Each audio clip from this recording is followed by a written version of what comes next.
We're in Durango, Colorado. We're going to pull into United Campground, show you around the campground, show you a drive through downtown Durango, the Silverton train, and a really cool scenic road that goes up into the mountains that is about 10 miles outside of town. We took our little Honda Grom up it.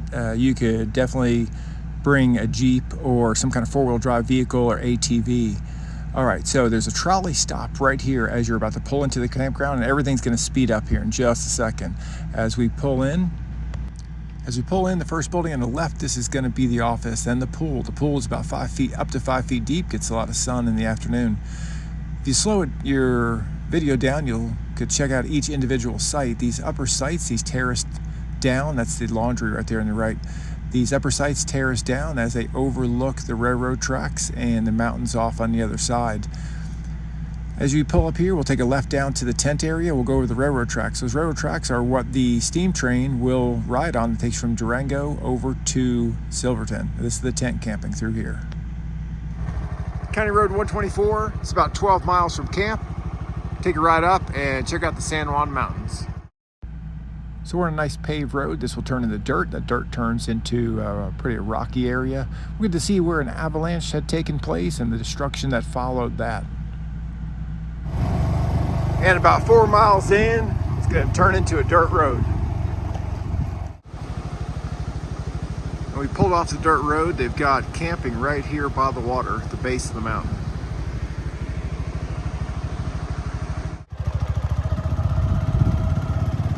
Another campground here. And the water is just on the other side of these trees. So let's fast forward this, let you take a look around, slow it down if you want to check out the campsites that you might want to scope out for your next camping trip. There's some more camping that we will come across as we make our way down County Road 124.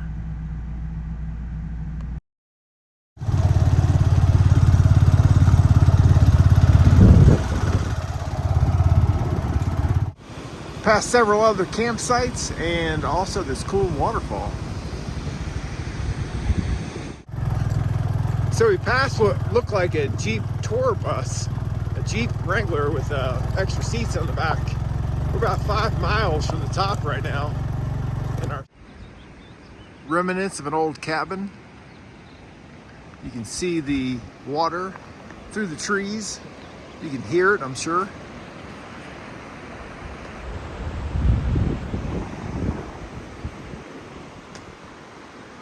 We'll have some snow remnants up here. It looks like maybe an avalanche at some point came through, because there's a bunch of fairly fresh trees mixed into the snow that's melting. This pile of snow that is on top of this creek. Pretty amazing how far this Honda Grom will take you. We're about to see the rest of that avalanche. If you pause there, you can see those trees that are snapped off. You can see the destruction of some cabins down there. We'll get a better shot of that here in a little bit on the way back down. But basically came rolling down this hill, rolled up that other side, just devastated those cabins. As we get closer, you can see the trees are just mowed down like you were cutting grass. Some random waterfalls. Then you see motorcycles like this.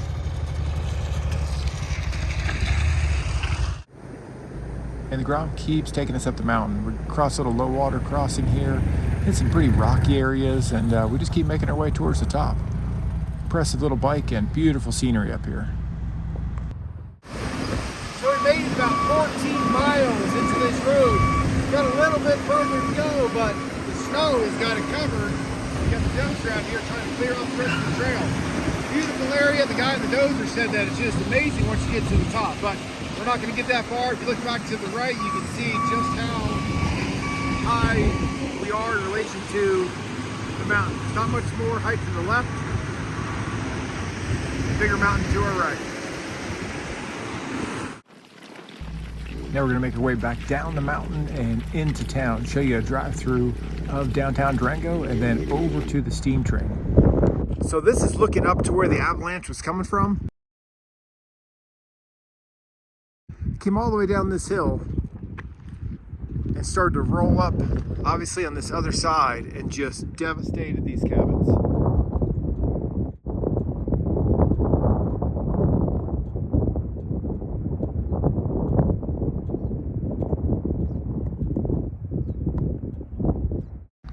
So here is the coming into Durango sign. Now we are moved to the historic downtown. We're just going to go through here and fast forward. You can slow it down if you want to check out what any of these shops are. Different places to shop, souvenirs, restaurants, all kinds of little shops through here. There is a place called Balcony Bar and Restaurant across from the train station. They've got some great tacos and had some live music while we were there.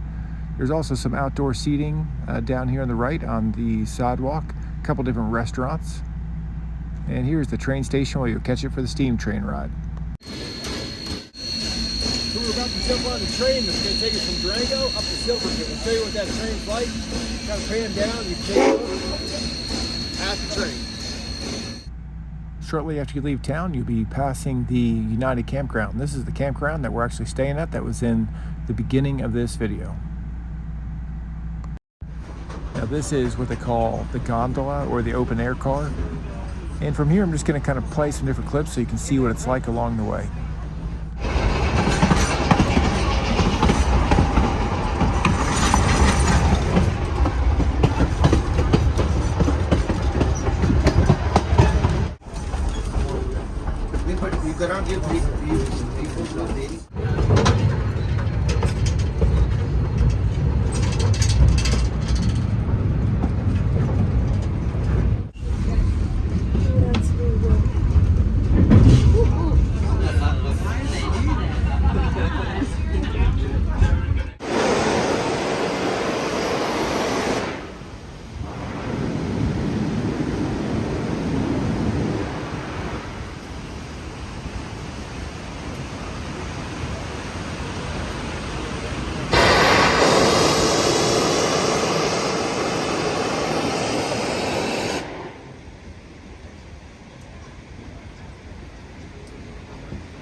Stopped to change the tire, we had a flat. So they stop and they refill with water so that, see the remnants of the water coming out that was gushing out and going into the top of the steam train engine.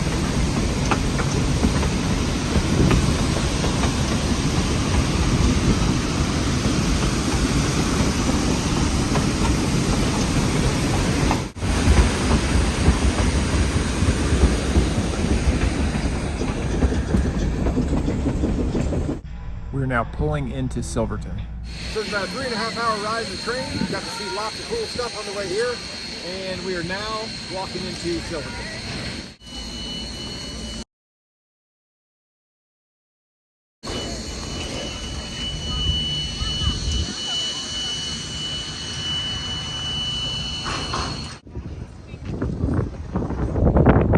So there is the train. And you come right into town.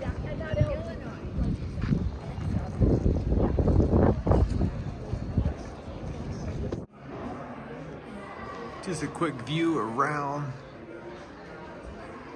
this old hotel.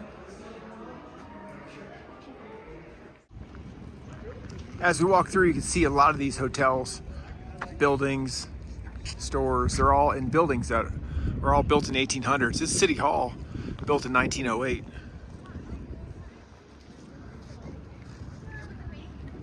Kendall and Silverton Mountain.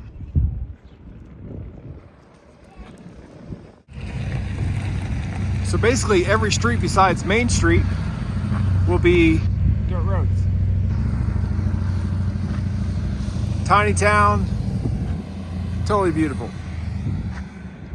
Fire department.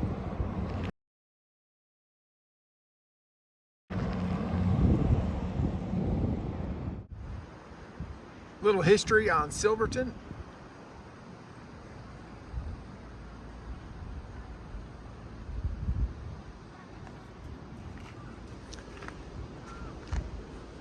Going in and check out the museum.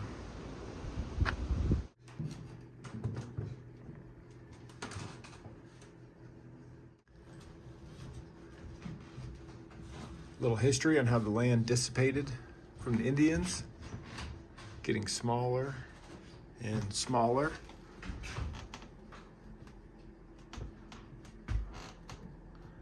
Until you see the Ute territory today.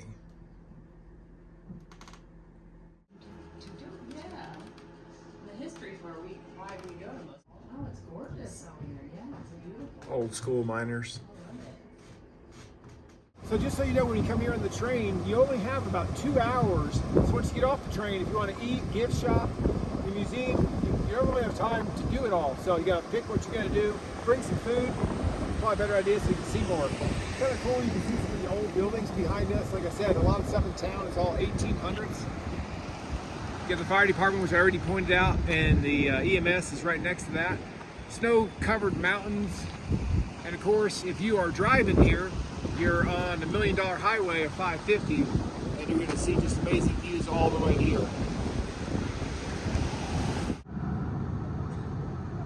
Looking inside the volunteer fire department, nobody's here right now, so we're looking in the window.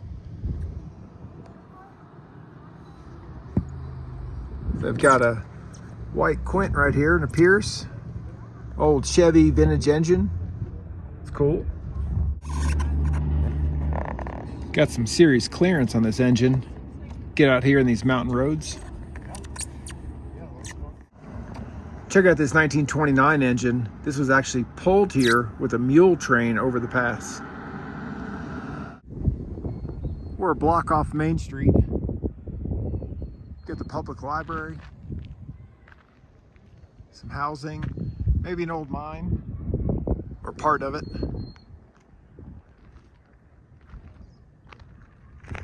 The old church.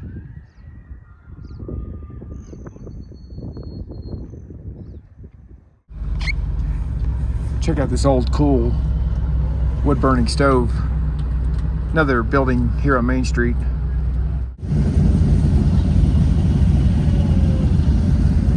Definitely a great road to ride your Harley. Kind of cool right here by the train station. Actually have an old wooden sidewalk. It wraps around that building. They've got some ice cream and sandwiches. You have this cool bed and breakfast right off of Main Street. This is a block behind Main. Be a cool place to stay if you're coming to town. The old jail.